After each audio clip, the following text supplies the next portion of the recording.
Isang tinig ang bumasag sa katahimikan ng gabi sa pasilyo ng malaking bahay ng Fazenda Santa Aurora. Malamig, tila may kumakaskas na bakal. Sigurado ako, walang kaalam-alam ang biyudong iyon. Ang lahat ay naaayon sa plano. Malapit na. Napatigil sa paghakbang si Maria Luisa. Ang dala niyang baso ng tubig para kay Sir Ricardo ay nanginginig sa kanyang kamay. Nanlamig ang kanyang buong katawan at ang tibok ng kanyang puso ay tila isang tambol na walang tigil sa pagpukpok sa loob ng kanyang dibdib. Nakatago sa dilim ng pasilyo, sinilip niya ang pinanggagalingan ng boses. Doon, sa may veranda, nakatayo ang anino ng isang babae. Ang liwanag ng buwan ang tanging nagbibigay hugis sa kanyang perpektong figura. Si Laura, ang mapapangasawa ng kanyang amo, ang anghel ng fazenda. Pero ang boses na naririnig niya ay hindi boses ng isang anghel. Iyon ay boses ng isang demonyo na nagbabalat kayo. Napahigpit ang kapit ni Maria sa baso. Bakit? Bakit siya nakakaramdam ng ganitong takot? Dapat sana ay masaya siya para kay Sir Ricardo. Matagal na panahon din itong naging malungkot simula nang pumanaw ang asawa nito. Dapat sana ay ikinagagalak niya na mayroong isang Laura na dumating upang muling magbigay kulay sa buhay ng amo at ng anak nitong si Sofia.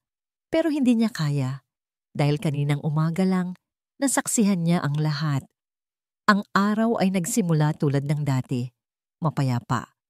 Ang amoy ng kape at bagong lutong pandesal ay humahalo sa simoy ng hangin mula sa malawak na plantasyon. Para kay Maria, ang Fazenda Santa Aurora ay hindi lang isang trabaho. Ito ang kanyang tahanan.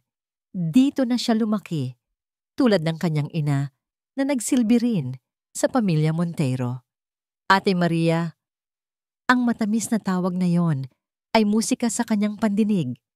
Ngumiti siya at lumingon sa pinanggalingan ng boses, si Sofia, ang 8 taong gulang na anak ni Ricardo. Nakaupo sa kanyang wheelchair sa tabi ng hardin ng mga rosas, may hawak na libro ng mga fairy tale. Ang mga binti nito ay hindi na muling naigagalaw simula noong aksidenteng kumitil din sa buhay ng kanyang ina, pero ang nangiti sa mga labi nito ay kasing liwanag ng araw. Tapos na po ba ang trabaho nyo? Pwede nyo na po ba akong basahan ulit? Tanong ng bata. Iniwan ni Maria ang kanyang ginagawa at lumapit kay Sofia. Oo naman, mahal na prinsesa. Saan na nga ba tayo natapos kahapon? Umupo siya sa tabi ng bata at sinimulang basahin ang kwento. Ang tawa ni Sofia sa bawat nakakatuwang eksena ay sapat na para mabura ang anumang pagod sa katawan ni Maria. Ang pag-aalaga sa batang ito ang sentro ng kanyang mundo. Higit pa sa isang yaya, isang tunay na ina, ang turing niya sa sarili para kay Sofia. Mukhang may nagkakasiyahan dito. Isang malalim na boses ang pumukaw sa kanila. Sabay silang napalingon. Si Ricardo, nakatayo sa di kalayuan. Suot ang kanyang pang-opisina na damit, pero bakas sa muka ang pagod. At sa tabi nito ay si Laura. Napakaganda ni Laura. Nakasuot ito ng isang simpleng puting bestida na lalong nagpapatingkad sa kanyang kutis. Ang kanyang nangiti ay perpekto at ang paraan ng paghawak niya sa braso ni Ricardo ay puno ng paglalambing. Daddy! Masayang bati ni Sofia. Ngumiti si Ricardo, isang nangiting matagal nang hindi nakikita ni Maria sa mga labi nito. Kamusta ang prinsesa ko? At syempre, salamat sa iyo Maria sa pag-aalaga sa kanya. Trabaho ko po yun, sir. Magalang na sagot ni Maria. Bahagyang yumuko. Hindi, ito ay higit pa sa trabaho. Sabi ni Laura, ang boses ay kasing tamis ng pulot. Lumapit ito kay Sofia at hinaplos ang buhok ng bata. Napakabait mo, Maria. Maswerte kami ni Ricardo na nandito ka para kay Sofia. Pilit nang ngumiti si Maria. Mayroong kung anong hindi tama. Isang bagay sa mga mata ni Laura na hindi tumutugma sa ngiti nito. At ang hinala niyang iyon ay nagkatotoo makalipas ang ilang sandali. Habang nag-uusap sina Ricardo at Laura tungkol sa mga plano para sa kanilang kasal, aksidenteng nasagi ni Sofia ang kanyang paboritong manika na nakapatong sa maliit na mesa. Isang manikang gawa sa porselana na huling regalo ng kanyang ina. Nabasag ito sa sahig. "Naku!" Umiiyak na, sabi ni Sofia. "Yung manika ko." Mabilis na lumapit si Ricardo. "Hayaan mo na, anak. Okay lang yan. Aksidente lang." Ngunit bago pa man niya mayakap ang anak, inunahan siya ni Laura. Lumuhod ito sa tabi ng wheelchair. Ang muka ay puno ng pag-aalala. "Oh, my dear Sofia, kasalanan ko ito. Hindi ko dapat inilagay malapit sa'yo. Huwag ka nang umiyak." Pero nang tumalikod si Ricardo para kumuha ng walis, nakita ni Maria ang dagliang pagbabago sa mukha ni Laura. Isang malamig na tingin ang ipinukol nito sa basag na manika. At pagkatapos ay sa umiiyak na si Sofia. Halos walang boses, bumulong ito sa paraang si Maria lang ang makakarinig. "Ang clumsy mo talaga. Huwag kang pabigat." Isang salita. Pabigat. Para itong isang punyal na tumusok sa puso ni Maria. Nakita niya ang takot sa mga mata ni Sofia. Agad na nawala ang malamig na ekspresyon ni Laura at napalitan muli ng isang maamong mukha nang humarap itong muli kay Ricardo. Ang pangyayaring iyon ay sinundan pa ng isa pa. Nang hapong iyon, tinawag ni Ricardo si Maria sa kanyang opisina. Sa mesa, nakalatag ang isang maliit na kahon. Binuksan ito ni Ricardo. Sa loob, isang kwintas na may pendant na diamante. Ang kwintas ng yumaong asawa ni Ricardo. "Ibibigay ko ito kay Laura," sabi ni Ricardo. Ang mga mata ay nagniningning. Bilang simbolo na tinatanggap na siya ng pamilyang ito, na siya na ang magiging bagong ilaw ng tahanang ito. Naramdaman ni Maria ang paninikip ng kanyang dibdib. "Pero sir, pamana po yan ni Ma'am Amelia. At alam kong gugustuhin din ni Amelia na maging masaya ako," malumanay na sagot ni Ricardo. "Panahon na para magpatuloy, Maria." Wala nang nagawa si Maria kundi ang tumango, habang pinipigilan ang luhang nagbabadyang pumatak. At ngayon, habang nakatayo sa dilim ng pasilyo, bumabalik ang lahat ng yon. Ang malamig na bulong ni Laura, ang kwintas, at ngayon, ang tawag sa telepono. Dahan-dahan siyang umatras, pabalik sa kusina. Tinitiyak na walang anumang ingay na magagawa ang kanyang mga paa. Inilapag niya ang baso sa lababo. Ang kanyang mga kamay ay hindi na nanginginig. Ang panginginig ay napalitan ng isang kakaibang bigat. Isang bigat ng responsibilidad. Mali ito. Ang lahat ng ito ay mali. Ang babaeng iyon ay hindi isang anghel. Isa siyang ahas na dahan-dahang pumupulupot sa leeg ng kanyang amo, sa leeg ng pamilyang ipinangako niyang paglilingkuran. At hap sa gabing iyon, sa katahimikan ng malaking bahay, habang ang lahat ay natutulog na, si Maria Luisa ay gumawa ng isang pangako sa kanyang sarili. Hindi siya papayag na sirain ng ahas na yon ang kanyang tahanan. Hindi niya hahayaang saktan nito si Sofia. Kahit ano pa ang mangyari, kahit ano pa ang kapalit, poprotektahan niya ang pamilya Montero. Ito pa lang ang simula. At alam niya, sa kaibuturan ng kanyang puso, na ang daan na tatahakin niya ay puno ng panganib. Pero handa siya. Dahil ang pagmamahal niya para kay Sofia at ang kanyang katapatan kay Ricardo ay mas malakas kaysa sa anumang takot na nararamdaman niya ngayon. Para kay Ricardo Montero, ang bawat umaga sa loob ng 5 taon ay may iisang kulay. Abo, ang kulay ng kalungkutan, ng pangungulila, ng isang buhay na nawalan ng ilaw. Simula nang mawala si Amelia sa aksidenteng iyon, ang Fazenda Santa Aurora, kasama ang libu-libong ektarya nito, ay naging isang malawak na kulungan ng kanyang pighati. Pero ngayon, sa unang pagkakataon, muling sumilay ang ginintuang kulay ng pag-asa. At ang pangalan ng pag-asang iyon ay Laura.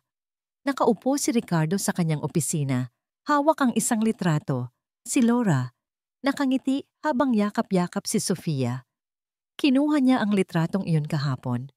Para sa kanya, iyon ang larawan ng hinaharap. Isang buong pamilya, isang bagong simula. Si Laura ang sagot sa lahat ng kanyang panalangin. Dumating ito sa buhay niya na parang isang anghel. Maganda, mabait, at higit sa lahat, nauunawaan nito ang sakit na kanyang pinagdaanan. At ang pinakamahalaga, mahal nito si Sofia.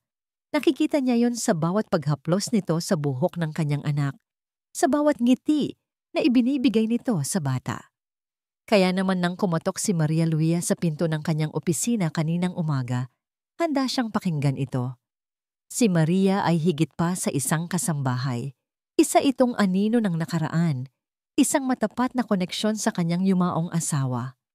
Ang tiwala niya rito ay buo. Sir Ricardo, pari po ba tayong mag-usap sandali? Tanong ni Maria, baka sa boses ang pag-aalinlangan. Oo naman, Maria. Pumasok ka. Sagot niya, ibinababa ang litrato. Tungkol po kay Ma'am Laura. Kumunot ang noo ni Ricardo. Anong meron sa kanya? Nag-atubili si Maria. Napapansin ko lang po na tila iba po ang pakikitungo niya kay Sofia kapag hindi kayo kaharap. Naramdaman ni Ricardo ang bahagyang pag-init ng kanyang ulo, pero pinigilan niya ito. Ano ang ibig mong sabihin, Maria? Kahapon po nang mabasag ang manika ni Sofia, may sinabi po siyang hindi maganda sa bata. Napabuntong hininga si Ricardo. Heto na naman, ang pagiging sobrang protektibo ni Maria. Maria, alam kong mahal mo si Sofia, pero baka naman nagkakamali ka lang ng dinig. Si Laura ay hindi gagawa ng ganoon. Stressed lang siguro siya sa paghahanda sa kasal. Pero sir, Maria, malumanay ngunit may diin niyang putol sa sasabihin nito. Nagpapasalamat ako sa iyong pagmamalasakit, pero si Laura ang magiging asawa ko at magiging ina ni Sofia. Kailangan nating lahat na matutong tanggapin iyon. Bigyan mo siya ng pagkakataon. Nakita niya ang sakit sa mga mata ni Maria bago ito tumango at dahan-dahang umalis. Naramdaman ni Ricardo ang kirot ng konsensya. Ayaw niyang sakta ng damdamin ni Maria, pero kailangan nitong maintindihan. Panahon na para magpatuloy. Nang gabing iyon, habang magkasama sila ni Laura sa veranda at pinagmamasdan ang mga bituin, binuksan niya ang usaping ito. May sinabi sa akin si Maria kanina. Panimula niya. Agad na napuno ng pag-aalala ang magandang mukha ni Laura. Tungkol saan, mahal? May problema ba? Tungkol sa'yo at kay Sofia. Iniisip niyang, hindi maganda ang pakikitungo mo sa bata. Sa pagkabigla ni Ricardo, nakita niya ang unti-unting pag-init ng mga mata ni Laura. Isang butil ng luha ang pumatak sa pisngi nito. Ganoon ba ang tingin niya sa akin? Mahinang sabi nito. Ang boses ay basag. Alam kong hindi ko mapapantayan si Amelia. Alam kong para sa kanya, ako ay isang estranghero na sumusubok na agawin ang lugar ng dati niyang amo. Pero, Ricardo, sinusubukan ko. Araw-araw, sinusubukan kong mahalin si Sofia na parang tunay na anak. Niyakap niya ito ng mahigpit. Ang bawat salita nito ay tila isang karayom na tumutusok sa kanyang puso. Shh! Huwag mong sabihin yan. Alo niya. Alam ko. Nakikita ko. Humagulhol ito sa kanyang dibdib. May ilan din sa mga matatandang kasambahay. Nararamdaman kong hindi nila ako gusto. Hindi nila ako sinusunod. Para bang ako ay isang kaaway. Ayokong maging sanhi ng gulo. Mahal, baka hindi ako karapat-dapat para sa'yo. Naramdaman ni Ricardo ang pag-akyat ng galit. Galit hindi kay Laura, kundi sa mga taong nagpapahirap sa kanya. Hindi. Ikaw ang magiging reyna ng tahanang ito. Ako ang bahala. Huwag ka nang umiyak. Kinabukasan, kinausap niya ang mga kasambahay na tinutukoy ni Laura. Mga taong matagal nang nagsisilbi sa pamilya. Itinanggi nila ang lahat, pero ang isip ni Ricardo ay nabulag na ng mga luha ni Laura. Tinanggal niya sila sa trabaho. Nang malaman yun ni Laura, niyakap siya nito at sinabing, sana hindi na lang ako nagsalita. Naawa ako sa kanila. Ang kabaitan nitong yon ang lalong nagpakumbinsi kay Ricardo na tama ang kanyang desisyon. Isang linggo bago ang nakatakdang kasal, habang inaayos nila ang mga dokumento, si Laura mismo ang nagbukas ng isang sensitibong usapin. Mahal, sabi nito habang hawak ang kanyang kamay. Gusto kong malaman mo na hindi ang yaman mo ang habol ko. Ikaw at si Sofia lang. Sapat na. Ngumiti si Ricardo. Alam ko yan. Kaya naisip ko, nag-atubili ito, para mapanatag ang isip ng lahat, lalo na ng mga taong nagdududa sa akin. Bakit hindi tayo gumawa ng isang kasunduan, isang prenuptial agreement? Natigilan si Ricardo. Nagpatuloy si Laura, ang boses ay puno ng sinseridad. Isang kasunduan na nagsasabing lahat ng yaman mo ay mananatiling sayo. At kung ano man ang mangyari sa hinaharap, lahat ng yun ay mapupunta lamang kay Sofia. Gusto kong patunayan sa lahat, lalo na kay Maria, na ang pagmamahal ko sa iyo ay totoo. Parang isang anghel na nagsasalita si Laura sa kanyang harapan. Isang babaeng handang isuko ang lahat para patunayan ang kanyang pag-ibig. Sa sandaling iyon, nabura ang lahat ng bakas ng pagdududa sa isip ni Ricardo. Ang babaeng ito ay perpekto. Hindi mo kailangang gawin yan, sabi niya. Gusto ko. Pilit ni Laura may ngiti sa mga labi. Para sa ikapapanatag mo, para sa kinabukasan ni Sofia. Tumango si Ricardo. Ang puso ay puno ng paghanga at pagmamahal. Kinuha niya ang kanyang telepono at tinawagan ang kanyang abogado. Ernesto, si Ricardo ito. Kailangan kong magpagawa ng prenuptial agreement. Ipadadala ko sa iyo ang mga detalye na gusto ng mapapangasawa ko. Pagkatapos ng tawag, hinarap niya si Maria na nag-aayos ng mga bulaklak sa florera. Ang mukha nito ay blanco, pero alam ni Ricardo na nakikinig ito. Maria, sabi niya, sinisikap na gawing masaya ang kanyang boses para hindi na tayo maghintay pa ng matagal na pagdesisyonan namin ni Laura na gawin ang kasal sa susunod na buwan na. Nakita niya ang pagbagsak ng mga balikat ni Maria. Ang mga kamay nito na humawak sa bulaklak ay bahagyang nanginig. Hindi ito umimik, tumangulang. Pero sa mga mata nito, nakita ni Ricardo ang isang bagay na hindi niya maintindihan. Isang anino ng pagkatalo. O baka naman, isang babala. Pero ipinagsawalang bahala niya ito. Siya ang may kontrol. At sa wakas, pagkatapos ng mahabang panahon, siya ay magiging masaya. Wala nang makakapigil doon. Isang buwan. Ang salitang yon ay umuugong sa isip ni Maria Luisa na parang isang sentensya ng kamatayan. Isang buwan na lang at ang Fazenda Santa Aurora ay opisyal ng mahuhulog sa mga kamay ng demonyong nag-aanyong anghel.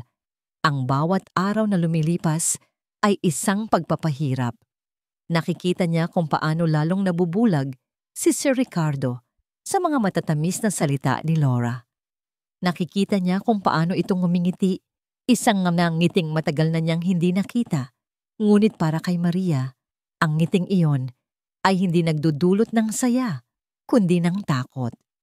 Isang gabi, habang naglilinis siya sa silid-aklatan, narinig niyang muli ang boses ni Laura mula sa beranda. Maingat siyang lumapit sa bintana, nagtatago sa anino ng makakapal na kurtina.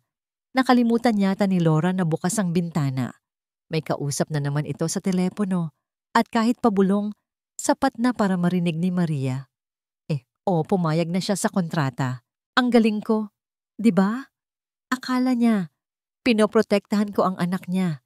Pero ang hindi niya alam, iyon mismo ang maglilipat ng lahat sa atin. Hindi, huwag kang mag-alala kay Maria. Isa lang siyang hamak na katulong. Ano naman ang magagawa niya? Isang hamak na katulong.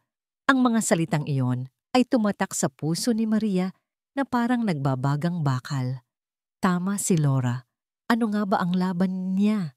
Isa lang siyang utusan na walang pinag-aralan. Ang salita niya laban sa salita ng isang maganda, edukada, at mapapangasawa ng amo. Walang sino man ang maniniwala sa kanya. Pero habang pinagmamasdan niya si Sofia na natutulog ng mahimbing sa kanyang silid maya-maya, alam ni Maria na hindi siya maaaring sumuko. Ang batang ito, ang tanging dahilan. Para sa kanya, gagawin niya ang lahat. Kinabukasan, nagpasya siya. Kung walang maniniwala sa kanyang salita, kailangan niya ng ebidensya. Isang bagay na hindi kayang pasinungalingan. Alam niya kung kailan umaalis sina Laura at Ricardo para mamasyal sa bayan. Iyon ang kanyang pagkakataon. Habang abala ang lahat sa kani-kanilang gawain, dahan-dahan siyang umakyat sa ikalawang palapag, patungo sa silid ng mag-asawa. Ang bawat hakbang niya sa malawak na pasilyo ay tila sinasabayan ng malakas na kabog ng kanyang dibdib. Paano kung mahuli siya? Siguradong papalayasin siya. Pero mas nakakatakot isipin kung ano ang mangyayari kung wala siyang gagawin. Pagdating sa tapat ng pinto, huminga siya ng malalim at dahan-dahang pinihit ang seradura. Hindi ito nakalak. Pumasok siya at agad na isinara ang pinto. Ang silid ay malinis at mabango, puno ng mga gamit ni Laura na nagkalat na kasama ng mga gamit ni Sir Ricardo. Nagsimula siyang maghanap sa mga drawer, sa ilalim ng kama, sa loob ng aparador. Saan mo itatago ang iyong mga sikreto, Laura? Sa ilalim ng aparador ng mga damit, sa likod ng mga kahon ng sapatos, may nakita siyang isang bagay na hindi dapat nandoon. Isang maliit na bag.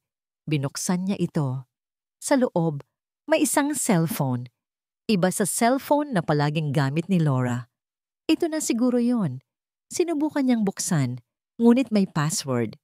Sinubukan niya ang kaarawan ni Laura, ang kaarawan ni Sir Ricardo, pero walang gumana. Kailangan niya ng password. Habang hawak ang telepono, isang ideya ang pumasok sa kanyang isip. Ang abogado ng pamilya. Pero paano kung kampirin ito kay Laura? Kailangan niya ng isang taong walang kinalaman sa fazenda. Naalala niya ang isang lumang business card na itinago ng kanyang ina. Isang abogado sa lungsod na minsan ay tumulong sa kanila sa isang problema sa lupa. Baka sakali. Bumaba siya sa kanilang maliit na bahay sa likod ng mansyon at kinalkal ang baul ng kanyang ina. At doon, nakita niya ito. Attorney Ernesto Cruz. Gabi na nang magkaroon siya ng lakas ng loob na tawagan ang numero. Gamit ang isang lumang telepono para hindi matrace ang tawag sa kanya. Nagtago siya sa may hardin. Hello, Law Office of Attorney Cruz. Sagot ng isang babae sa kabilang linya. Maaari ko po bang makausap si Attorney Cruz? Urgent po. Nanginginig na sabi ni Maria. Ilang sandali ng paghihintay na tila isang kawalang hanggan. Isang boses ng lalaki ang nagsalita. This is Attorney Cruz. How can I help you? Attorney, may gusto po sana akong isang guni. Tungkol po ito sa pamilya Montero ng Fazenda Santa Aurora. Natahimik ang linya. Akala ni Maria ay ibababa na nito ang telepono. Ngunit pagkatapos ng ilang segundo, nagsalita itong muli. Ang boses nito ay biglang naging seryoso. Ano ang tungkol sa kanila? Isinalaysay ni Maria ang lahat. Maingat sa bawat salitang binibitawan. Hindi binabanggit ang kanyang pangalan, ang kanyang mga hinala, ang mga narinig niyang pag-uusap, ang natagpuan niyang cellphone. Kailangan ko po ng tulong. Pagtatapos niya, hindi ko po alam kung anong gagawin. Huwag kang gagawa ng kahit ano na maglalagay sa iyo sa panganib, mariing sabi ni Attorney Cruz. Itago mo ang teleponong yan. Huwag mong ipapaalam na may alam ka. Susubukan kong mag-imbestiga. Tawagan mo ako ulit pagkalipas ng 2 araw. Pagkatapos ng tawag, bahagyang gumaan ang pakiramdam ni Maria. May kakampi na siya. Ngunit ang kapayapaang iyon ay hindi nagtagal.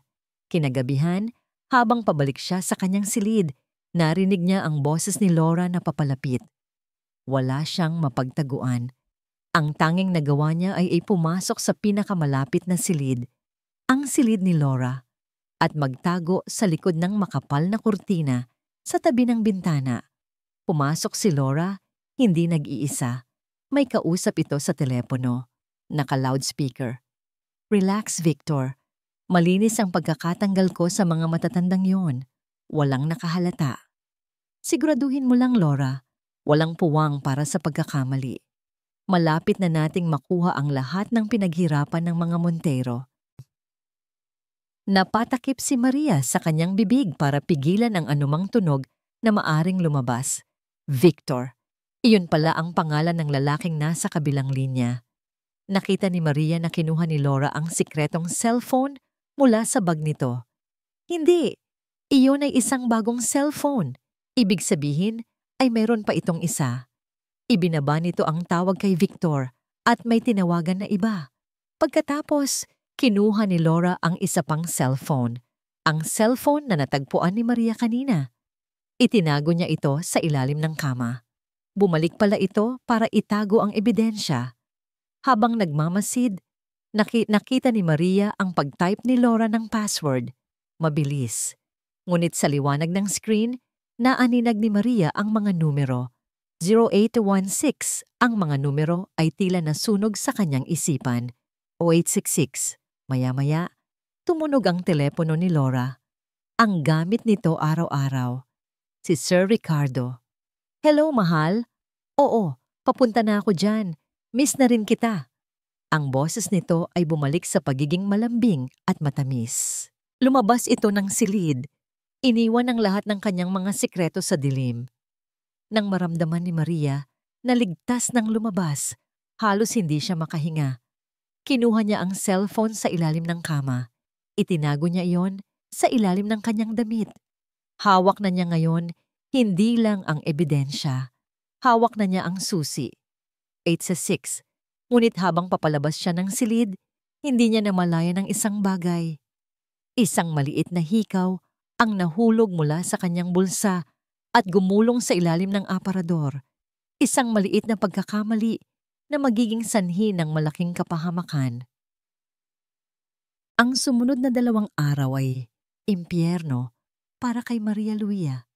Ang sikretong cellphone na itinago niya sa ilalim ng kanyang kama ay parang isang bombang anumang oras ay maaaring sumabog. Sa bawat pagdaan ni Laura, pakiramdam niya ay tumatagos ang tingin nito sa kanya na para bang alam nito ang lahat. Sinubukan niyang kausapin ang ilan sa mga natitirang kasambahay, mga taong nakasama niya sa loob ng maraming taon. "Manang Elida, may kailangan po kayong malaman tungkol kay Ma'am Laura," pabulong niyang sabi sa punong kusinera habang naghihiwa ito ng mga gulay, pero imbes na makinig, umiwas ito ng tingin. "Maria, kung ano man yan, ayokong marinig," sagot nito. Ang boses ay malamig. "Mabait si Ma'am Laura. Kagagaling lang niya rito kanina. Binigyan niya ako ng pambili ng gamot para sa asawa ko." Gumuho ang pag-asa ni Maria. Ganoon din ang naging tugon ng hardinero at ng iba pang katulong.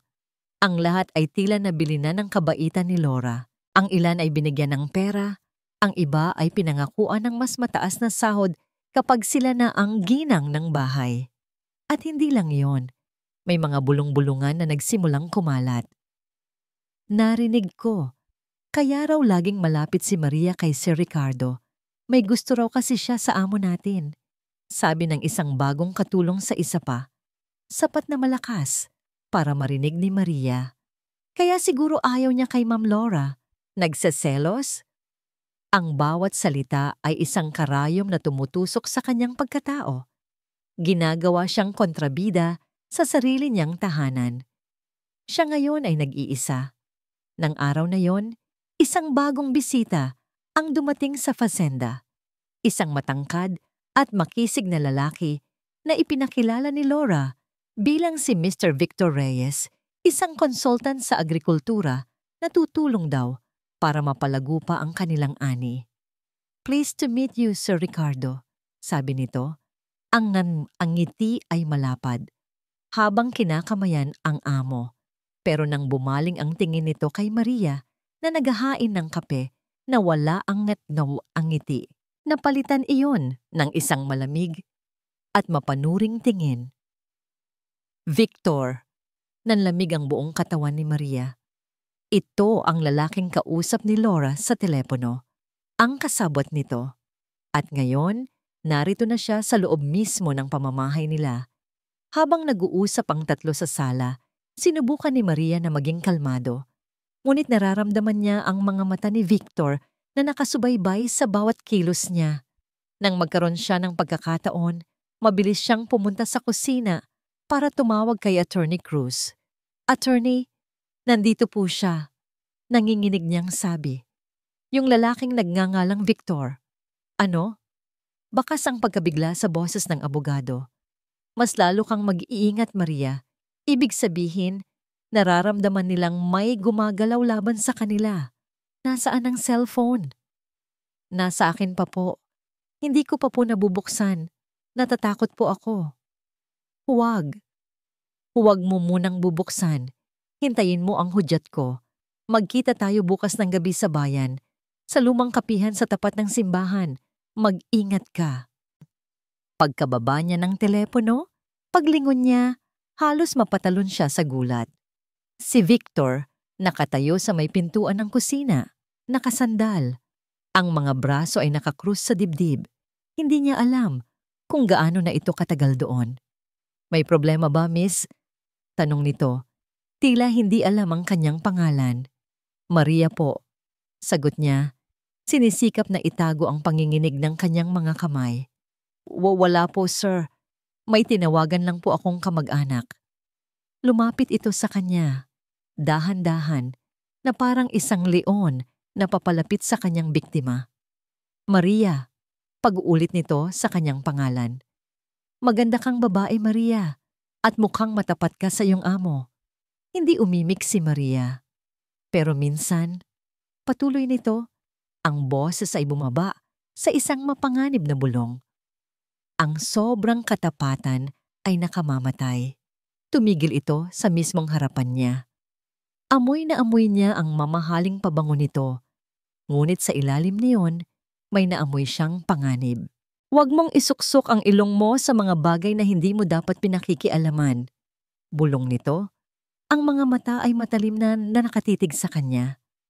"Baka isang araw, magising ka na lang na may masamang nangyari sa mga taong mahalaga sa'yo. Tulad ng kawawang batang si Sofia. Isang aksidente lang ang kailangan para madagdagan ang kanyang kapansanan. Hindi ba?" Iyon na yon, ang banta. Hindi na ito isang hinala. Ito ay isang digmaan. Tumalikod si Victor na parang walang nangyari at bumalik sa sala. Iniwan si Maria na nanginginig sa takot at galit. Hindi na lang ito tungkol sa pera o sa fazenda. Ang buhay na ni Sofia ang nakataya. Kinagabihan, hindi makatulog si Maria. Niyakap niya ang cellphone na nakatago sa ilalim ng kanyang unan. Bukas. Kailangan niyang makarating sa bayan bukas. Kailangan niyang ibigay ito kay Attorney Cruz. Iyon na lang ang natatanging pag-asa niya. Pero habang binabalak niya ang kanyang pag-alis, sa kabilang silid, si Laura naman ay may ibang natuklasan. Habang naghahanap ng isang bagay, napansin niya ang isang kumikinang na bagay sa ilalim ng aparador. Kinuha niya ito.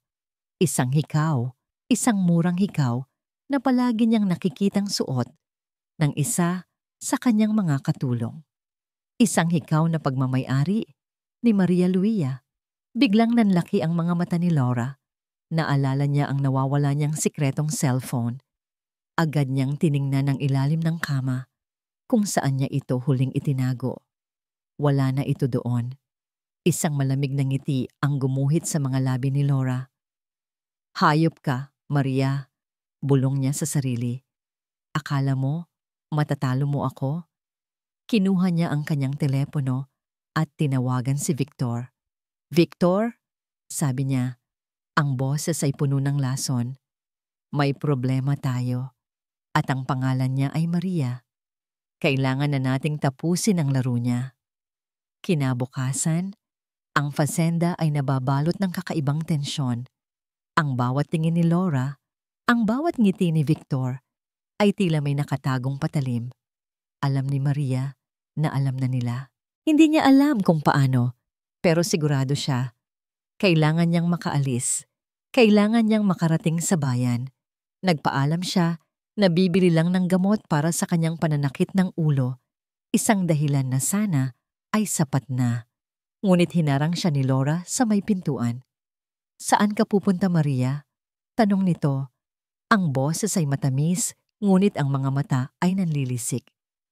Masama ba ang pakiramdam mo? Gusto mo bang ipahanda ko ang kotse para may maghatid sa'yo? Iyon ay hindi isang alok ng tulong, kundi isang paraan para hindi siya makaalis ng mag-isa. Naku, ma'am, huwag na po. Kaya ko na po. Saglit lang naman po ako. Sigurado ka? Giit ni Laura. Baka kung ano pa ang mangyari sa'yo sa daan. Okay lang po talaga ako. Pilit ni Maria. At mabilis na lumabas bago pa man siya tuluyang mapigilan. Habang naglalakad siya palabas ng malaking gate ng fazenda, pakiramdam niya ay may mga matang nakasunod sa kanya. Bawat ugong ng sasakyan sa malayo ay nagpapakaba sa kanya. Mahigpit niyang hinawakan ang bayong niya, kung saan nakatago sa ilalim ng mga gulay ang sikretong cellphone. Pagdating sa bayan, dumiretso siya sa lumang kapihan sa tapat ng simbahan. Isang lugar na maliit at hindi gaanong pinupuntahan ng mga tao. Umupo siya sa isang mesa sa pinakasulok, kung saan tanaw niya ang pinto. Ilang minuto pa, isang lalaking naka-Amerikana ang pumasok. Pamilyar ang mukha nito. Ito ang abogado, si Attorney Ernesto Cruz. Lumapit ito sa kanyang mesa at umupo. Ikaw ba ang tumawag sa akin? Tanong nito. Ang boses ay seryoso. Tumango si Maria. Ako nga po, attorney. Nasaan na? Walang imik na kinuha ni Maria ang cellphone mula sa kanyang bayong at iniabot sa abogado. Hindi ko po alam ang password. Hindi na mahalaga, sabi ni Ernesto. Ang importante, hawak na natin ito. Pero bago ang lahat, may kailangan kang malaman, Maria. At may kailangan din akong malaman mula sa'yo. Bakit mo ito ginagawa? Bakit mo isinusugal ang iyong buhay para sa pamilya Montero? Napayo ko si Maria. Ang pamilya ko po ay matagal nang naninilbihan sa kanila. Utang na loob ko po sa kanila ang lahat. At si Sofia, para ko na po siyang tunay na anak. Hindi ko po kayang makita siyang nasasaktan. Tumango si Ernesto. Tila nasiyahan sa sagot. Huminga ito ng malalim. Katulad ng inaasahan ko, may puso ka, Maria, at iyan ang dahilan kung bakit ako nagtitiwala sa iyo. May kinuha si Ernesto mula sa kanyang briefcase. Isang litrato. Inilapag niya ito sa mesa. Nanlaki ang mga mata ni Maria. Sa litrato, may isang babae at isang lalaki na masayang magkaakbay. Ang babae, walang duda. Siya si Amelia, ang yumaong asawa ni Ricardo. Ang lalaking katabi nito ay mas bata. Pero ang mga mata nito ay katulad ng mga mata ng abogado na nasa harapan niya ngayon. Ano pong? Ang nasa litrato ay ang ate ko, sabi ni Ernesto. Ang boses ay biglang lumambot. Amelia Montero. Ako ang nakababata niyang kapatid. Parang isang kulog na yumanig sa mundo ni Maria ang kanyang narinig. Ang abogado ay kapatid ng dati niyang amo, tiyuhin ni Sofia. Bakit po? Bakit hindi niyo po sinabi? Dahil kailangan kong gumalaw nang hindi nila nalalaman, paliwanag ni Ernesto. Matagal ko nang pinagmamasdan si Ricardo. Simula nang mawala si ate, naging bulag siya sa kalungkutan. At nang dumating ang babaeng yan, si Laura, naramdaman ko na agad na may mali. Kaya ako nagsimulang mag-imbestiga. Binuksan ni Ernesto ang kanyang briefcase at naglabas ng isang folder. Ito ang nalaman ko. Ang totoong pangalan ni Laura ay Lorna Capulong. Mayroon siyang mga kaso ng estafa at panloloko sa Cebu. Ang modus niya, humanap ng mga mayamang byudo, paibigin, at pagkatapos ay kunin ang lahat ng kanilang pera. Tinitigan ni Maria ang mga dokumento, mga police records, mga testimonya mula sa mga dating biktima. Ang lahat ng kanyang hinala ay totoo. Ang kasama niyang si Victor ang utak ng lahat. Patuloy ni Ernesto. Siya ang naghahanap ng mga target. Sila ay isang sindikato. Kaya pala, bulong ni Maria sa sarili. Attorney, kailangan po nating sabihin ito kay Sir Ricardo. Umiling si Ernesto. Hindi pa. Hindi pa sapat ang mga ito, Maria. Sasabihin ni Ricardo na ito ay bahagi ng nakaraan, na nagbago na si Laura. Ang kailangan natin ay isang ebidensya na hindi niya kayang itanggi. Isang bagay na mag-uugnay kina Laura at Victor sa kanilang plano na manloko. Ngayon, itinuro niya ang cellphone na hawak niya. At ito na iyon. Ito ang magdidikta ng lahat. Pero kailangan nating mag-ingat. Alam na nilang mayroon kang hawak. Nasa panganib ka. Biglang tumunog ang telepono ni Maria. Si Manang Elida, ang kusinera. Maria, nasaan ka? Bilisan mong umuwi. May masamang nangyari. Bakit po? Anong nangyari? Kinakabahang tanong ni Maria. Si Ma'am Laura. Nawawala daw ang kanyang mamahaling kwintas na diamante. At ikaw ang pinagbibintangan niya. Nanlamig ang dugo ni Maria. Isang bitag. Ito ay isang bitag. Attorney, sabi niya kay Ernesto. Ang muka ay namumutla. Kailangan ko na pong bumalik. Hindi, mariing sabi ni Ernesto. Patibong yan. Kapag bumalik ka, hindi ka na nila palalabasin. Pero kailangan ko po. Kung hindi ako babalik, iisipin nilang guilty ako. Mawawala po ang tiwala ni Sir Ricardo sa akin habang buhay. Tinitigan siya ni Ernesto. Nakikita ang determinasyon sa kanyang mga mata. Sa wakas, tumango ito. Sige, pero makinig ka. Huwag kang aamin sa kahit ano. Huwag kang pipirma sa kahit anong papel.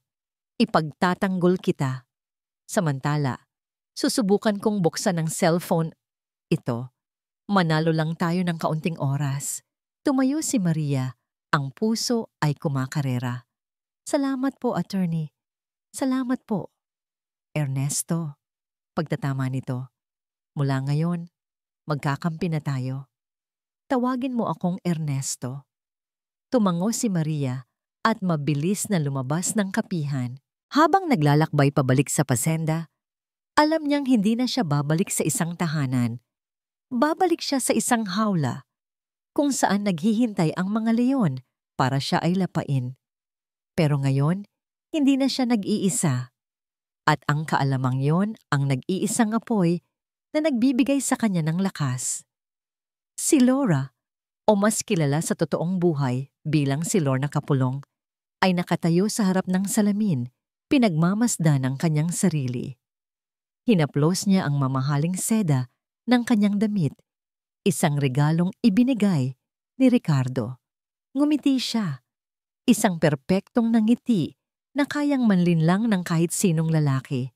Pero sa likod ng nangiting iyon, ang kanyang isip ay abala sa paghabi ng isang masalimuot na plano. Sigurado ka ba sa gagawin mo?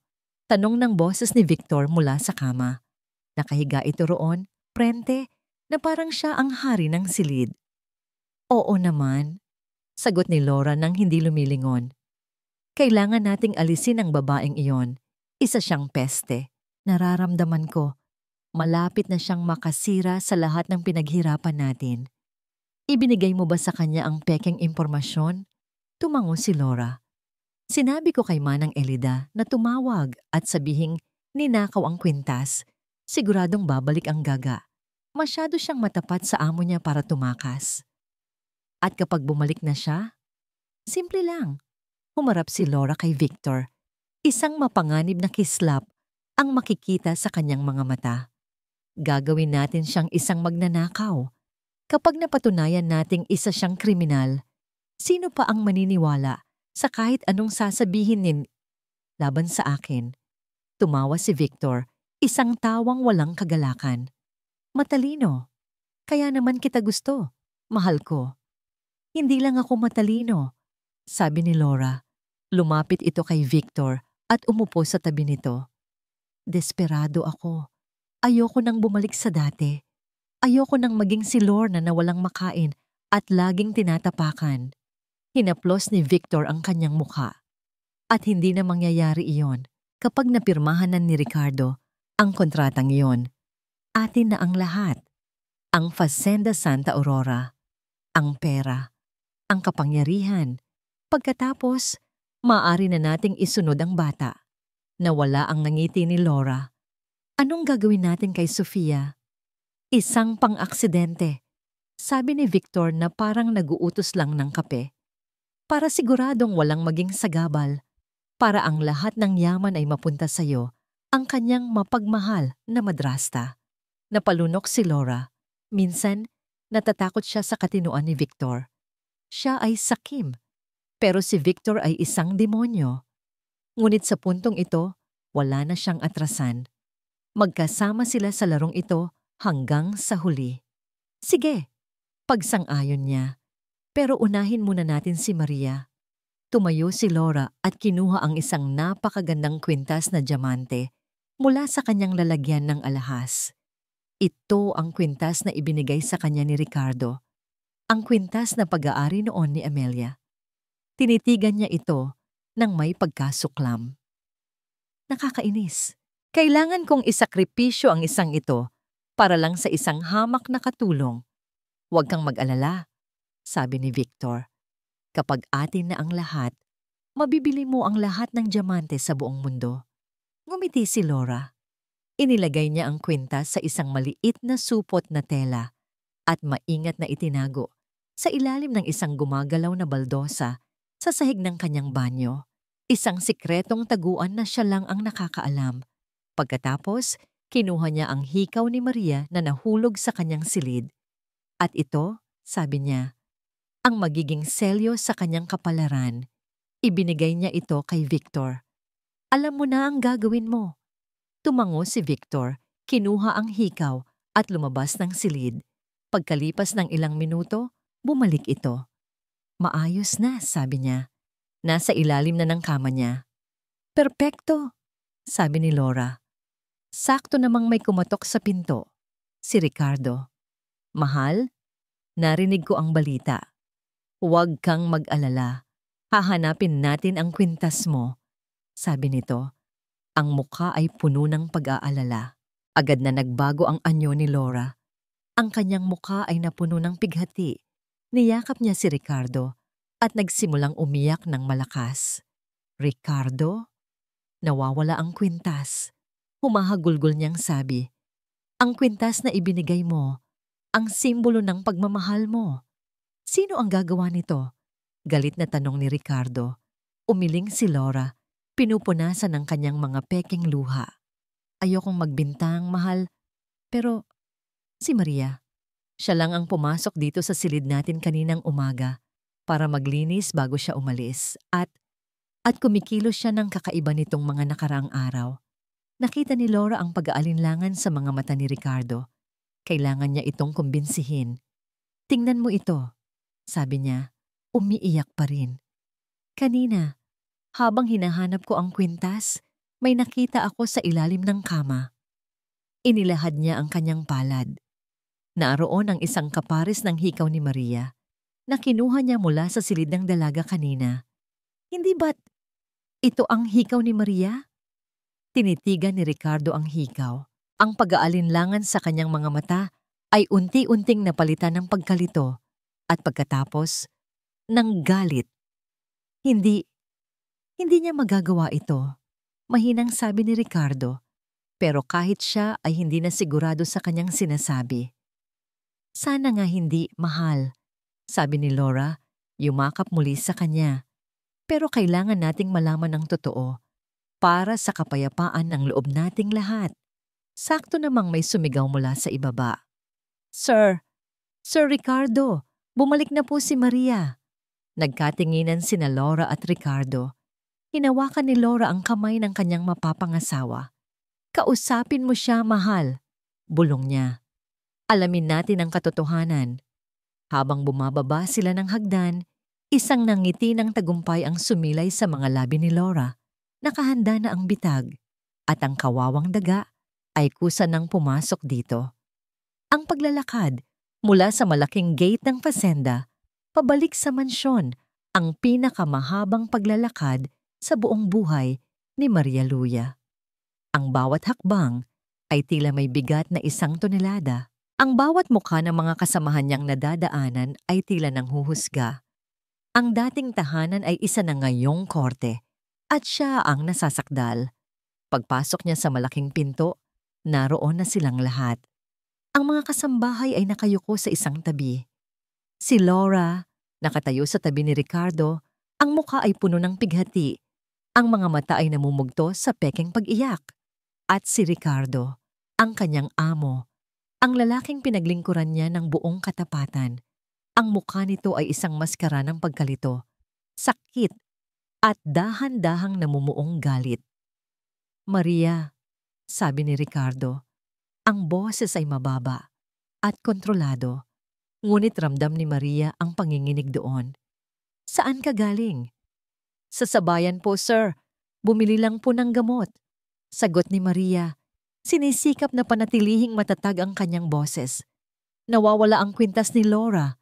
Direktang sabi ni Ricardo. Ang kwintas na ibinigay ko sa kanya.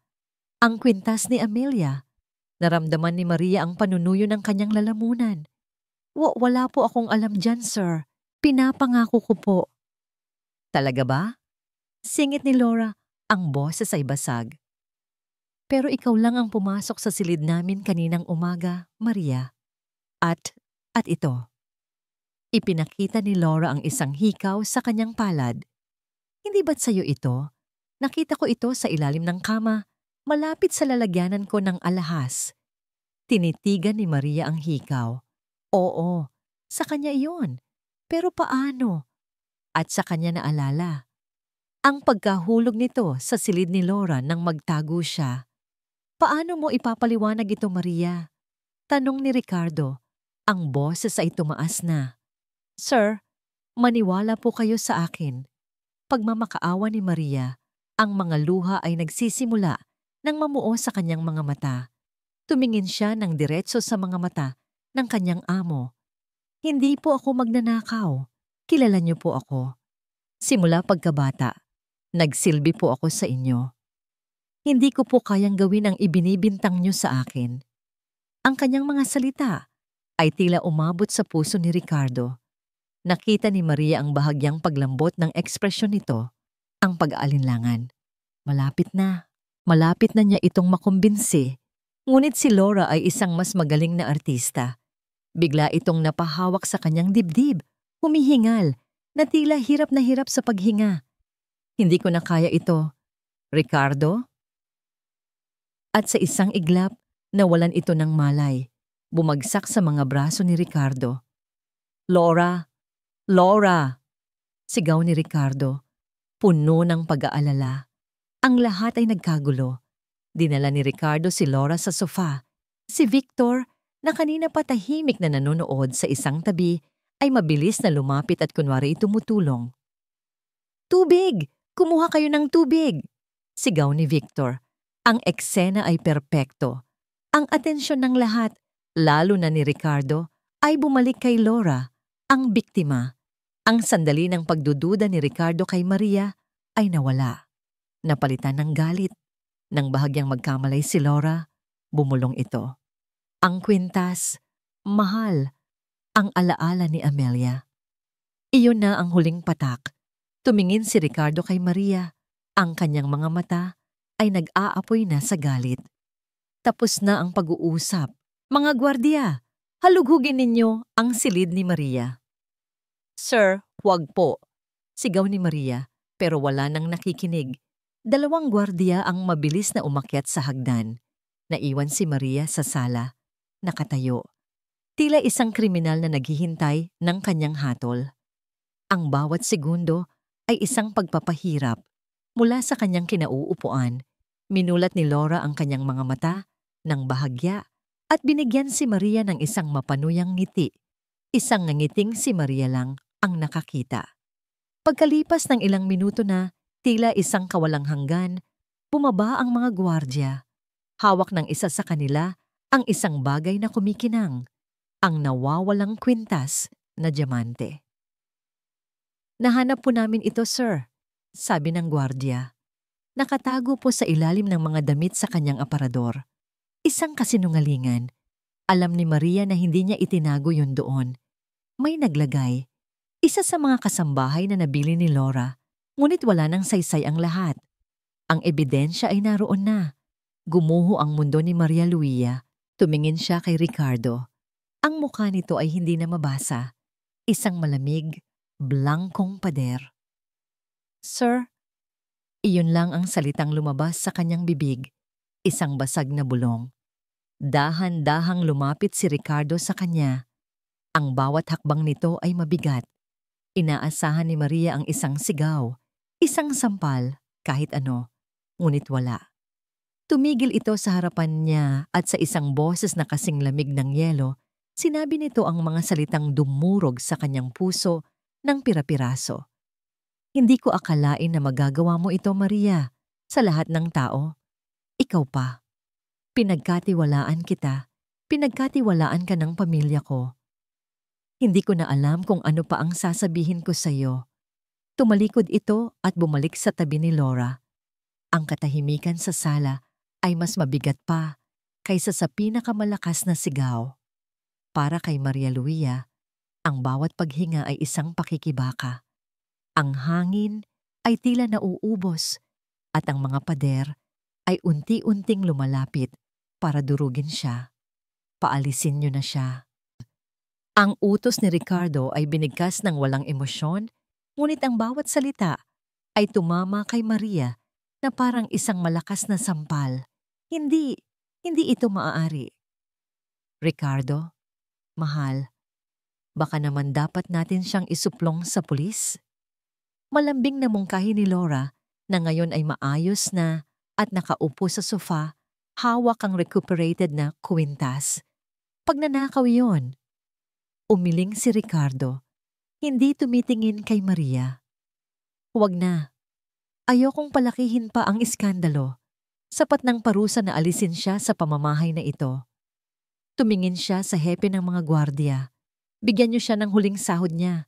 Pagkatapos, ihatid niyo siya sa labas ng gate. Siguraduhin ninyong hindi na siya muling makakatapak sa lupain ng Santa Aurora. Huling sahod, labas ng gate, hindi na muling makakatapak." Ang mga pariralang iyon ay paulit-ulit na umalingaw-ngaw sa kanyang isipan. Ang lugar na ito ang nag-iisang tahanan na kinilala niya mula nang isilang siya ay ipinagkakait na sa kanya. "Sir Ricardo." Halos hindi na niya makilala ang sariling boses. "Pakiusap." "Wag po. Kahit ano pong parusa, tatanggapin ko. Wag niyo lang po akong paalisin." Sa unang pagkakataon, tumingin si Ricardo sa kanya. Ang mga mata nito ay puno ng isang bagay na mas masakit pa sa galit. Ito ay pagkadismaya. Isang malalim at hindi na mabuburang pagkadismaya. "Wala na tayong dapat pag-usapan pa, Maria," sabi nito. "Kunin mo na ang mga gamit mo." Tumalikod ito at nagsimulang umakyat sa hagdan. Kasunod si Laura na nagbigay ng isang huling mapanumpong tingin kay Maria bago tuluyang maglaho. Iniwan si Maria na nakatayo, mag-isa, sa gitna ng mga taong dati niyang mga kaibigan, ngunit ngayon ay mga estranghero na nakatingin sa kanya ng may awa o pagkamuhi. 2 gwardiya ang lumapit sa kanya. "Sumunod po kayo sa amin, Maria." Dinala nila siya sa kanyang maliit na silid sa likod ng mansyon. Isang silid na puno ng mga alaala. Ang mga lumang larawan nila ni Sofia, ang mga maliit na regalong ibinigay sa kanya ng bata. Ang lahat ay tila nanunumbat.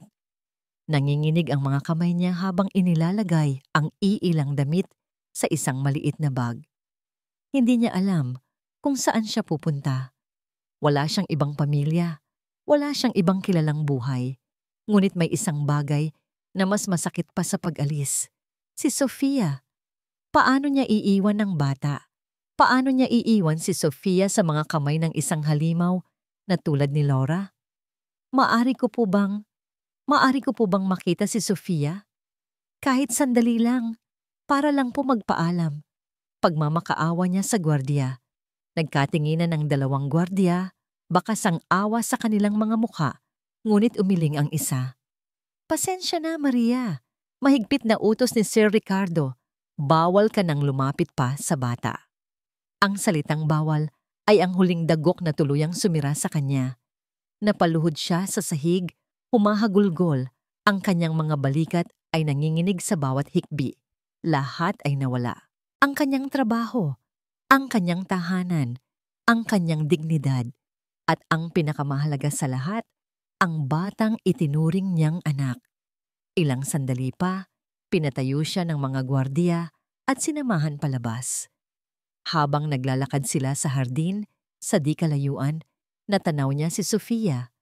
Naglalaro sa ilalim ng puno ng mangga, tinutulak ng isang bagong yaya. Nakita siya ni Sofia. "Ate Maria!" Sigaw ng bata, kumakaway. Ang mukha ay puno ng saya, walang kamalay-malay sa nangyayari. Sinubukan ni Maria na lumapit, ngunit pinigilan siya ng mga gwardiya. "Maria, tama na." "Sofia!" Isinigaw niya pabalik. Ang lalamunan ay parang pinupunit. "Mahal na mahal ka ni Ate Maria. Huwag mong kalimutan yan." Nakita niyang kumunot ang noo ni Sofia. Nagtataka. Bago pa man ito ilayo ng bagong yaya. Iyon na ang huling pagkakataon na nakita niya ang bata. Nagpatuloy sila sa paglalakad hanggang sa marating nila ang malaking bakal na gate. Ibinigay sa kanya ng isang gwardiya ang isang sobre na naglalaman ng kanyang huling sahod. "Paalam, Maria," sabi nito, at pagkatapos ay isinara ang gate. Ang tunog ng pagsasara ng gate ay parang tunog ng pagsasara ng kabaong. Naiwan si Maria sa labas, sa maalikabok na daan, dala ang isang maliit na bag at isang pusong durog na durog. Tumingala siya sa langit. Malapit ng umulan. Ang mga kulay abong ulap ay tila nakikidalamhati sa kanya. Saan siya pupunta? Anong gagawin niya? Paano niya ipagpapatuloy ang laban kung nasa labas na siya? Talo na siya. Umupo siya sa gilid ng daan, hinayaan ang mga luhang malayang dumaloy. Dito na ba nagtatapos ang lahat? Ngunit sa gitna ng kanyang pagtangis, isang sasakyan ang huminto sa kanyang harapan. Bumukas ang bintana. Si Attorney Ernesto. "Maria, sumakay ka na," sabi nito. Ang boses ay mahinahon, ngunit may halong pagmamadali. Pumasok siya sa loob ng sasakyan, walang lakas na magsalita. "Nakita ko ang lahat," sabi ni Ernesto habang pinaaandar ang sasakyan palayo sa lugar na yon. Isang perpektong patibong. Wala na po, attorney," sabi ni Maria. Ang boses ay halos pabulong. "Wala na po tayong magagawa. Talo na po ako." "Hindi pa," mariing sabi ni Ernesto. "Hanggat hawak natin ito, may pag-asa pa." Itinuro niya ang sikretong cellphone na nakapatong sa upuan sa tabi niya. Pero umiling lang si Maria. Ang mga mata ay wala ng buhay. "Paano? Paano natin bubuksan yan? Hindi natin alam ang password." Napabuntong hininga si Maria. Ipinikit ang mga mata at sinubukang alalahanin ang eksena sa silid ni Laura. Ang mga daliri nito na mabilis na pumipindot sa screen, ang mga numero na naaninag niya sa dilim, at bigla na parang isang kidlat, isang imahe ang nabuo sa kanyang isipan, isang pagkakasunod-sunod ng mga numero. Ang mga numero na nakita niyang tinipa ni Laura. Dumilat siya. Ang mga mata ay biglang nagkaroon ng apoy. Tumingin siya kay Ernesto. 0816, sabi niya. Ang boses ay biglang naging matatag. Kumunot ang noo ni Ernesto. "Ano?" "Ang password," sabi ni Maria. Ang puso ay nagsisimula na namang tumibok ng mabilis. "Nakita ko po siyang i-type ito. 086, kaarawan ng yumaong asawa ni Sir Ricardo. August 16. Isang sandali ng katahimikan ang namayani sa loob ng sasakyan habang dahan-dahang na proseso ni Ernesto ang kanyang sinabi. Pagkatapos, isang maliit na ngiti ang sumilay sa labi ng abogado. "Maria Luia," sabi niya, hindi ka patalo. Babalik ka. At sa pagbabalik mo, ikaw na ang magdadala ng hustisya. Ang maliit na apartment ni Ernesto sa lungsod ay naging kanilang war room. Ang mesa ay puno ng mga papel, isang laptop, at isang tasa ng kape na kanina pa lumamig. Sa gitna ng lahat ng iyon, nakaupo ang sikretong cellphone ni Laura. Ang kanilang huling pag-asa, ang araw ng kasal. Ang bawat segundo na lumilipas ay parang isang patak ng buhangin sa isang hourglass na malapit ng maubos. Handa ka na ba? Tanong ni Ernesto. Ang kanyang mga daliri ay nakahanda na sa keyboard ng laptop kung saan niya ikinonekta ang telepono. Tumingin si Maria sa bintana. Sa di kalayuan, naririnig niya ang malabong tunog ng kampana ng simbahan. Ang kasal ay magsisimula sa loob ng 2 oras. Huminga siya ng malalim. Ang takot na naramdaman niya sa mga nakaraang araw ay napalitan na ng matinding determinasyon. Handa na po, sagot niya. Ang boses ay matatag. Sigurado ka sa password? 02816? Opo. August 16, kaarawan ni Ma'am Amelia. Sagot ni Maria. Ang paggamit ni Laura sa kaarawan ng babaeng pinalitan nito ay isang insulto na lalong nagpatibay sa kanyang loob. Dahan-dahang tinipa ni Ernesto ang mga numero. So, 816. Isang sandali nang nakabibinging katahimikan. Ang screen ng laptop ay nag-load at pagkatapos, access granted. Napahawak si Maria sa mesa. Halos hindi siya makapaniwala. Nakapasok tayo. Huwag pa tayong magdiwang, sabi ni Ernesto. Ang kanyang mga mata ay mabilis na sinusuri ang laman ng telepono. Ang kanilang unang pananabik ay agad na napalitan ng pagkadismaya. Ang mga mensahe ay nabura. Ang call log ay malinis. Ang photo gallery ay walang laman. Malinis, sabi ni Ernesto. Napakuyom ang kanyang kamao. Alam niyang maaaring may makakuha nito kaya binura niya ang lahat. Napaupo si Maria. Ang pag-asa na kanina lang ay sumibol ay nagsimulang malanta. Paano na po ito? Wala na. Ngunit si Ernesto ay hindi sumusuko. Teka, sabi niya, may napansin sa mga applications sa telepono. Hindi sa phone, baka nasa cloud. May isang icon ng isang cloud storage app. Iprinogram ni Ernesto ang isang software para mabypass ang login at gamitin ang credentials ng telepono. Pagkatapos ng ilang minutong paghihintay na parang habambuhay, bumukas ito. At doon, nakita nila ang lahat. Isang folder na may pangalang Proyekto RM. Proyekto Ricardo Montero. Binuksan nila ito. Ang folder ay puno ng mga audio files, mga litrato, at mga dokumentong PDF. Kinlik ni Ernesto ang unang audio file. Ang boses ni Laura ang unang narinig nila. Malinaw na malinaw. Relax, Victor. Malinis ang pagkakatanggal ko sa mga matatandang yon. Walang nakahalata. Sumunod ang tawa ng isang lalaki. Ang tawa ni Victor. At yung drama mo kanina? Yung pagkahimatay mo? Pang best actress, halos maniwala na rin ako. Napatakip si Maria sa kanyang bibig. Naroon, naririnig nila ang katotohanan. Kinlik ni Ernesto ang isa pa. Oo, pumayag na siya sa kontrata, sabi ni Laura. Akala niya, pinoprotektahan ko ang anak niya. Pero ang hindi niya alam, iyon mismo ang maglilipat ng lahat sa atin. Ang tanga-tanga. Isang pirma lang bukas. Atin na ang lahat. Ang huling audio file ang pinakamasakit. Ano bang pakialam ko sa pilay na batang yon? Sabi ni Laura. Ang boses ay puno ng pagkainis. Kapag nakuha na natin ang pera, bahala na siya sa buhay niya. Isang pabigat lang siya. Tumulo ang mga luha sa mga mata ni Maria. Ngunit hindi na ito luha ng kalungkutan. Ito ay luha ng galit. Ang hayop, bulong ni Ernesto. Sunod nilang binuksan ang mga dokumento, mga kopya ng bank statement, malalaking halaga ng pera na inililipat mula sa isang account papunta sa account ni Victor, mga pekeng titulo ng lupa. Isang detalyadong plano kung paano lilimasin ang buong yaman ng pamilya Montero. Ito na, sabi ni Ernesto. Mabilis na kinokopya ang lahat ng files sa isang USB drive. Ito na ang ebidensyang hindi kayang itanggi ni Ricardo. Tumingin siya sa kanyang relo. Diyos ko, sabi niya, namumutla.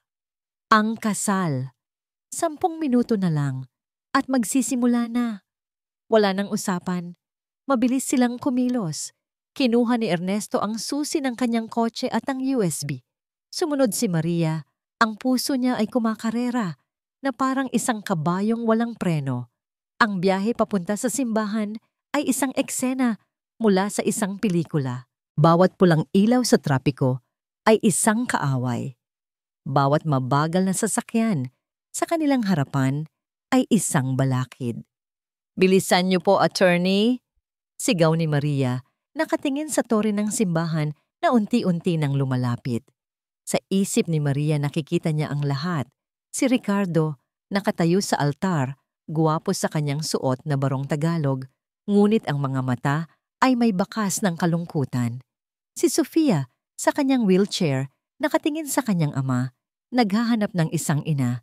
At si Laura naglalakad sa aisle, isang demonyo na nakasuot ng puting belo. Ang kanyang nangiti ay isang maskara ng tagumpay. Huwag po. Huwag niyo pong hayaan. Sa wakas, narating nila ang simbahan. Ang sasakyan ay huminto nang biglaan sa tapat nito. Hindi na nila inabala pang isara ang mga pinto. Tumakbo sila. Ang malakas na tunog ng organ mula sa loob ng simbahan ay sumalubong sa kanila. Huli na ba sila? Itinulak nila ang mabigat na pintuan ng simbahan. Sa loob, ang lahat ay tahimik. Nakatayo sa altar si Ricardo at Laura. Kaharap ang pari. Ang mga bisita ay nakatingin sa kanila. Sakto. Narinig nila ang boses ng pari. Kung mayroon mang sino man dito na tutol sa pag-iisang dibdib na ito, magsalita na ngayon o manahimik magpakailanman. Isang sandali ng perpektong katahimikan. Tumingin si Ricardo sa mga bisita. Isang ngiti ang sumilay sa labi ni Laura. Bang! Ang malaking pinto ng simbahan ay bumukas ng malakas, lumikha ng isang malakas na ugong na umalingaw-ngaw sa buong paligid. Lahat ng mga ulo ay lumingon sa likod. Ang sikat ng araw mula sa labas ay bumalot sa isang figura. Doon, sa bukana ng simbahan, nakatayo si Maria Luisa. Ang kanyang buhok ay magulo, ang kanyang hininga ay habol, ngunit ang kanyang mga mata ay nag-aapoy sa apoy ng katotohanan. Itigil ang kasal. Ang sigaw ni Maria ay bumasag sa kabanalan ng seremonya. Ang lahat ng mga bisita ay napalingon. Ang kanilang mga mukha ay nagpapakita ng pagkabigla at pagkalito. Sa harapan, ang pari ay natigilan. Ang kanyang kamay ay nanatiling nakaangat sa ere. Para kay Ricardo Montero, ang mundo ay tila huminto sa pag-ikot. Maria, anong ginagawa niya rito? Paano siya nakapasok? Anong kalokohan ito? Bulong ni Laura. Ang pagkukunwaring kabaitan ay biglang naglaho at napalitan ng purong galit. Mga gwardiya, palabasin ang babaeng yan. Ngunit bago pa man makakilos ang sinuman, si Ernesto ay humakbang pasulong mula sa likuran ni Maria. Hawak ang isang maliit na speaker. Walang aalis, mariing sabi ni Ernesto. Ang kanyang boses, puno ng awtoridad, ay pumuno sa simbahan. Ernesto, anong ginagawa mo rito? At bakit kasama mo siya? Naguguluhang tanong ni Ricardo. Itinuturo si Maria. Nandito ako, Ricardo, hindi bilang yung abogado. Sabi ni Ernesto, naglalakad palapit sa altar. Nandito ako bilang kapatid ni Amelia. Nandito ako para protektahan ka at ang pamangkin ko mula sa isang ahas. Ano bang pinagsasabi mo? Sigaw ni Laura, nagsisimula ng mataranta. Si Victor, na nakaupo sa unang hilera, ay dahan-dahang tumatayo. Tila naghahanda ng tumakas. Hindi sumagot si Ernesto. Sa halip, Pinindot niya ang isang buton sa speaker na hawak niya at ang boses ni Laura, puno ng panunuya at kasamaan, ay umalingaw-ngaw sa buong simbahan. Akala niya, pinoprotektahan ko ang anak niya. Pero ang hindi niya alam, iyon mismo ang maglilipat ng lahat sa atin. Ang tanga-tanga. Isang pirma lang bukas, atin na ang lahat. Isang kolektibong hininga ng pagkabigla ang narinig mula sa mga bisita. Si Ricardo ay napaurong na para bang sinampal. Tumingin siya kay Laura. Ang kanyang mga mata ay naghahanap ng paliwanag. Hindi totoo yan. Gawa-gawa lang yan. Sigaw ni Laura. Ang mukha ay namumutla. Ngunit pinindot muli ni Ernesto ang buton. Ano bang pakialam ko sa pilay na batang yon? Kapag nakuha na natin ang pera, bahala na siya sa buhay niya. Isang pabigat lang siya. Ang huling mga salitang iyon ay tumama kay Ricardo na parang isang bala. Pabigat. Iyon din ang sinabi ni Maria na narinig niyang sinabi ni Laura noon. Hindi siya naniwala. Lumingon siya kay Laura. Ngunit ang babaeng kaharap niya ngayon ay hindi na ang maamong anghel na minahal niya. Ang kanyang mukha ay nabaluktot sa galit at takot. Isa siyang estranghero. Victor! Gumawa ka ng paraan! Sigaw ni Laura. Ngunit huli na ang lahat. Si Victor, habang sinusubukang tumakas palabas, ay hinarang na ng mga pulis na maagap na tinawagan ni Ernesto kanina. Ang lahat ng kasinungalingan ay gumuho. Ang perpektong mundo na binuo ni Laura ay nagkapira-piraso sa loob lamang ng ilang segundo. Dahan-dahang lumapit si Ricardo kay Laura, ang bawat hakbang ay mabigat. Kinuha niya ang kontrata ng kasal mula sa mesa sa tabi ng pari. Hindi niya ito binasa. Tinitigan niya lamang si Laura. Ang kanyang mga mata ay puno ng pagkasuklam. At pagkatapos, sa harap ng lahat, pinunit niya ang kontrata. Pira-piraso. Ang mga puting papel ay umulan sa sahig na parang niyebe sa isang malamig at malungkot na taglamig. Tapos na, sabi niya, ang boses ay walang laman. Umalis ka na. Makalipas ang isang linggo, ang Fazenda Santa Aurora ay unti-unti nang bumabalik sa dati. Ngunit may isang bagay na nagbago. Ang katahimikan ay hindi na katahimikan ng kalungkutan, kundi ng kapayapaan. Si Ricardo ay nakaupo sa veranda, pinagmamasdan ang paglubog ng araw. Ang sakit ng katotohanan ay naroon pa rin, ngunit kasama nito ay isang pakiramdam ng kaluwagan. Iniligtas siya. Iniligtas sila ni Sofia. Iniligtas sila ni Maria. Tumayo siya at naglakad papunta sa maliit na bahay sa bayan kung saan niya na lamang pansamantalang nanunuluyan si Maria. Kailangan niyang harapin ito. Kailangan niyang humingi ng tawad. Naabutan niya si Maria na nagdidilig ng mga halaman sa labas ng bahay. Nang makita siya nito, natigilan ito. Ang hawak na pandilig ay halos mabitawan. Walang nagsalita sa simula. Ang katahimikan ay puno ng mga salitang hindi masabi. Maria, sa wakas ay basag ni Ricardo sa katahimikan. Ako. Huminto siya. Nilulunok ang kanyang pride. Patawarin mo ako. O hindi umimik si Maria. Ngunit nakita niya ang paglambot ng kanyang mga mata. Naging bulag ako, Maria. Patuloy ni Ricardo. Bulag sa kalungkutan, bulag sa pangangailangan na may pumuno sa puwang na iniwan ni Amelia. Hindi kita pinakinggan, hindi kita pinaniwalaan, at pinalayas kita. Tumingin siya ng diretso sa mga mata nito. Patawarin mo ako sa lahat ng sakit na idinulot ko sa iyo. Walang kapantay ang katapatan na ipinakita mo. Iniligtas mo hindi lang ang aking yaman. Iniligtas mo ang aking anak. Iniligtas mo ako. Sa wakas, isang luha ang pumatak mula sa mga mata ni Maria. Ngunit hindi ito luha ng sakit. Pinatawad na po kita, sir. Mahina niyang sagot. Noon pa man. Isang maliit na ngiti ang sumilay sa labi ni Ricardo. Huwag mo na akong tawaging sir. Ricardo. Pagtatama niya. Gusto kong bumalik ka sa fazenda, Maria. Napayuko si Maria. Hindi ko po alam kung kaya ko pa.